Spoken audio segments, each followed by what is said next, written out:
अनिल तिवारी, प्रांतीय उपाध्यक्ष भारतीय बस सहयोग मंच। आज एक विशेष मुद्दे पर मैं आपसे बात करने आया हूं। जब देश में क्रिमिनल लॉ एक समान है तो नागरिक कानून अलग अलग क्यों? भारतीय संविधान के अनुच्छेद 44 के तहत समान नागरिक संहिता की बात कही गई है, लेकिन जब देश आजाद हुआ तो आजादी के बाद से कुछ लोग इस देश को तोड़ने का काम करने लग गए थे। इस देश में दरार डालने का काम उन्होंने किया। और संविधान तो एक है, ध्वज भी एक है, लेकिन समुदाय विशेष के लिए धर्म के नाम पर अलग अलग कानून बनाकर देश को दीमक की तरह खाने का काम उन लोगों ने किया। अलग अलग नियम बना दिए। मुस्लिम पर्सनल लॉ बोर्ड अलग बन गया, हिंदू पर्सनल बोर्ड अलग बन गया। जब सिख धर्म, ईसाई धर्म, पारसी, जैन अल्पसंख्यक में आते हैं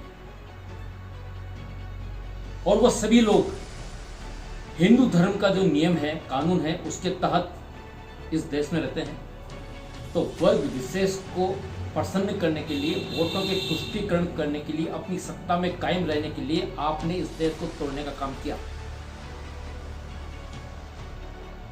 130 करोड़ लोगों की मन की भावना को ध्यान रखते हुए तत्कालीन प्रधानमंत्री श्री नरेंद्र मोदी जी ने सबसे पहले कश्मीर से धारा 370 हटाई, 35 हटाई। इस देश को तोड़ने का काम वो भी था, वहां पर भी था, और देश से कश्मीर को अलग किया हुआ था।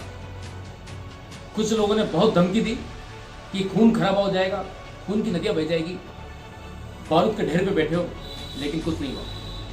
उसके बाद मुस्लिम महिलाओं को न्याय दिलाने के लिए 3 तलाक हटाया। जब मन में आया बोल दिया तलाक तलाक तलाक, वो महिला कहां जाएगी? पूरे विश्व में जितने भी मुस्लिम राष्ट्र हैं वहां पर 3 तलाक का कोई नियम नहीं है। जितने भी देश हैं वहां पर मुसलमानों के नाम पर या धर्म के नाम पर कोई अलग अलग कानून नहीं है, सब जगह एक ही कानून है। लेकिन इस देश को तोड़ने के लिए विघटनकारी शक्तियां, विघटनकारी पार्टियां लगातार देश को तोड़ने का काम करते रही।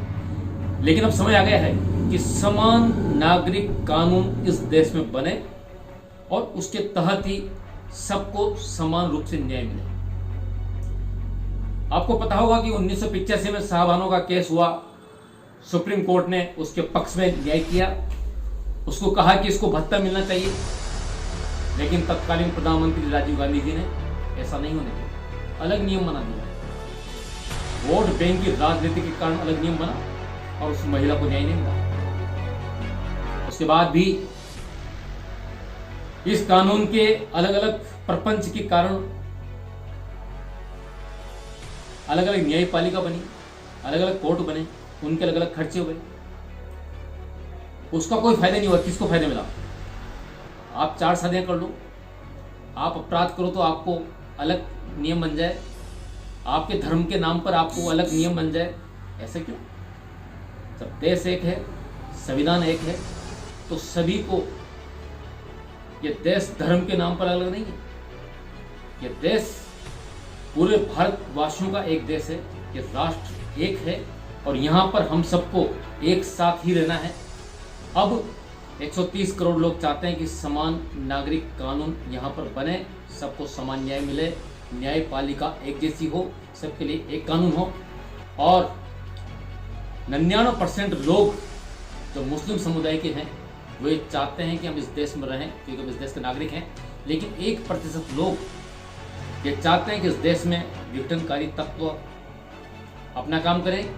लेकिन जो दंगा आपने दिल्ली में किया, जो दंगा आपने यूपी में किया, जो दंगा आपने बंगाल में किया, अभी मोदी योगी की सरकार जो अपराध करेगा उसको कड़ी से कड़ी सजा मिलेगी। अब इस देश में अलग अलग कानून, अलग अलग नियम चलने वाला नहीं है। हम सबकी ये मांग है कि इस राष्ट्र को पुनः पूरे विश्व में जब हमारा संविधान इस प्रकार से प्रसिद्ध है, इसका एक अलग मान है, अलग सम्मान है, तो उसी के तहत वापिस इसका परिवर्तन हो और एक ही नियम बने, समान नागरिकता कानून हो। और एक बात मैं और बता देना चाहता हूँ कि कुछ लोग भ्रम पैदा कर रहे हैं कि हिंदू राष्ट्र की ओर इसको अग्रसर कर रहे हैं।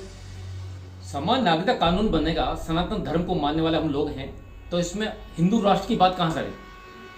हम ये कह रहे हैं कि आपकी पूजा पद्धति जो है उससे आप पूजा करें, आप जैसे रहना चाहते हैं वैसे रहें, लेकिन कानून तो एक बने।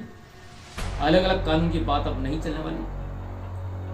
इस देश के राष्ट्रवादी लोग जितने भी हैं वह चाहते हैं कि एक संविधान हो, एक ध्वज हो, एक कानून हो और सब लोग भारतवासी बनकर रहें, तो निश्चित रूप से भारत का कल्याण होगा और ये भारत पुनः विश्व गुरु और सोने की चिड़िया बनने की ओर अग्रसर होगा। बहुत बहुत धन्यवाद। जय हिंद, जय भारत।